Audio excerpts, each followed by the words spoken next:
International education and immigration expert Melanie MacFarlane is on the line with us right now. Melanie, good morning.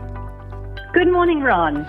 Look, I'm very interested in this subject. I know it's up for discussion all the time. The study that you've done actually found no direct link between international students and the rising cost of rent. What instead has been identified as the main driver of those higher rents across Australia?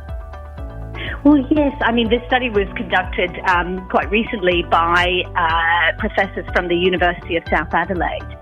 And it's clear that students are not to blame. I mean, often they live in shared accommodation, sharing, two or three or what have you to a room, and several to an apartment. So those are not the main drivers. I think some of the main drivers are what many of us have known for a long time, which is the lack of infrastructure planning for some time, for many years, and the fact that this really needs to be looked at. And of course, the irony is, with international students, many who could have the opportunity to study in trades, we could actually have international students being trained as well as Australians to build the houses and apartments that we need. Look, it's interesting in the figures here. International students comprise just 6% of renters, according to the study. Why do you think the political parties target them so directly? Are they just an easy target? Is it an easy diversion? Yes, this is the thing. I mean, international students do not vote. So, we're coming up to an election, and obviously both parties want to attract as many members of their electorates and as many votes as possible. International students don't vote, and therefore it is, frankly and sadly, easy to scapegoat them.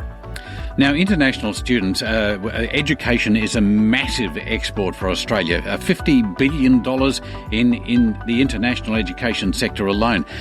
What would capping numbers, as the federal government is proposing, what would capping numbers mean to the overall economy? Well, the thing is, there are so many, as that study pointed out, with housing, there's so many macro factors to be taken into account. I mean, they obviously, as an export industry, it's the third largest export industry in Australia. And there are so many knock-on effects, even for tourism, for example, with the family that students bring to visit Australia. Also, the other services that are affected, such as the local amenities to communities, shops, cafes, to retail, which, has been undergoing its own crisis of late. There are so many flow-on effects of limiting the numbers of international students. Jobs is a big one. The industry has traditionally employed around 240,000 people. So you're affecting Australian jobs.